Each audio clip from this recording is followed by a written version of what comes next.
दोस्ती और भक्ति, सांसारिक राह में दोस्ती का महत्व है और आध्यात्मिक पथ पर आगे बढ़ने के लिए भक्ति का महत्व है।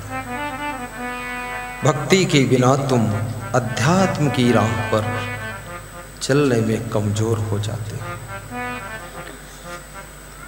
और सांसारिक जीवन में कभी कभी दोस्त का सहारा लेना पड़ता है। अर्जुन ने कृष्ण को सखा कहा है, हे कृष्ण तुम मेरे दोस्त भी हो। और पूज्य दृष्टि से देखता हूं तो तुम भगवान भी हो, और रिश्ते के रूप में देखता हूं तो तुम मेरे साले हो, और सहयोग के रूप में देखता हूं तो तुम मेरे सारथी हो, रथ हाँक रहे हो। एक ही व्यक्ति अनेक रूप धारण करता है। जब तुम गाड़ी चलाते हो तो तुम ड्राइवर बन जाते हो, और जब तुम स्कूल में पढ़ाते हो तब शिक्षक, लेक्चरर, प्रोफेसर बन जाते हो। जब तुम दवाई की दुकान खोलकर बैठते हो डॉक्टर कहलाते हो, और जब तुम माला पहनकर गुरु का ध्यान करते हो तब तुम भक्त कहलाते हो।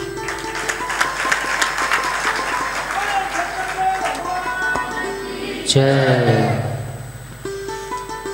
एक व्यक्ति अनेक रिश्तों के धागों से जुड़ा हुआ है। किसी के तुम मामा हो, किसी के मौसा हो, किसी के जीजा हो, किसी के साला हो, किसी के पति हो, किसी के पुत्र हो, किसी के पिता हो, और किसी के अब तुम दादाजी भी बन गए हो। तुम तो अकेले हो लेकिन रिश्तों के मेले लग गए हैं।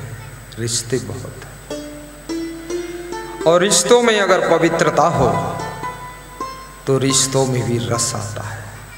रिश्ता रस से ही बना है, और जिन रिश्तों में प्रेम का रस नहीं वे रिश्ते बेकार हैं। प्रेम का रस होना चाहिए, और जिस रिश्ते में कोई याद न करे वो रिश्ता व्यर्थ हो जाता है। आप अपने रिश्तों को इतना सुंदर बनाइए कि कभी कभी लोग तुम्हारी याद भी करें, तुम्हें पुकारे,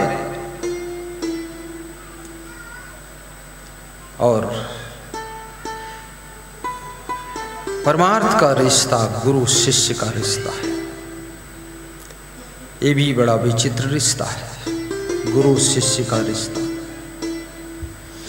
गुरु वह है जो हमें अंधकार से प्रकाश की ओर ले जाता है, अज्ञान से ज्ञान की ओर ले जाता है, क्रोध से करुणा की ओर, वासना से उपासना की ओर,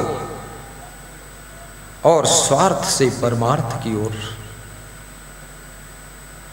जो हमें यात्रा करने की शक्ति प्रदान कर दे उसका नाम गुरु होता है, उसे गुरु कहते हैं।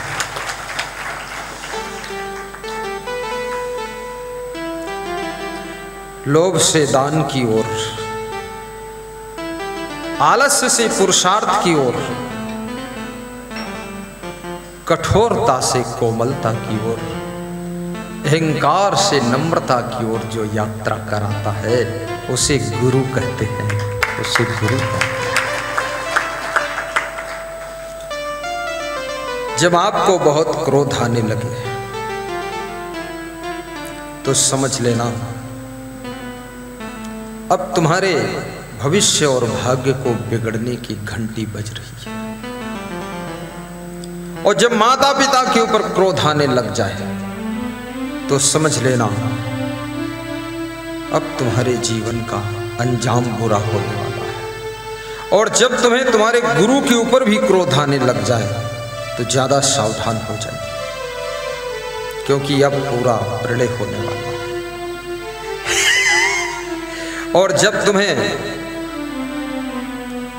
अपने पुत्र और पुत्री के ऊपर अनावश्यक क्रोध आने लग जाए तो समझ लेना अब तुम्हारी शांति भस्म होने वाली है।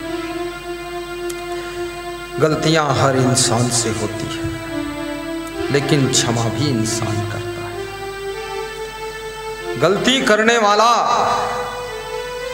भूल हो गई, लेकिन गलती को क्षमा करने वाला उस भूल को भूल जाता है और क्षमा करके फिर से नया प्रेम करता है।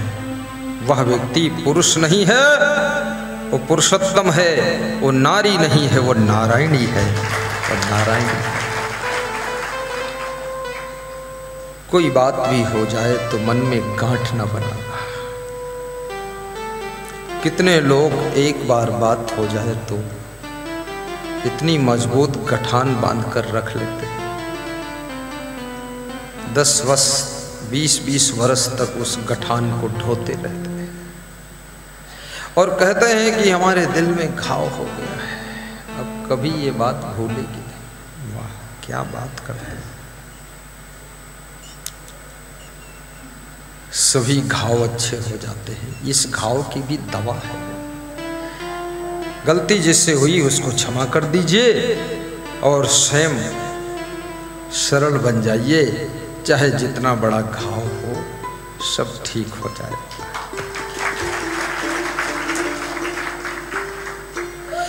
कभी कभी आपकी पत्नी आपको बहुत मानती है, लेकिन कभी उसके मुख से तुम्हारे लिए कठोर शब्द निकल जाते हैं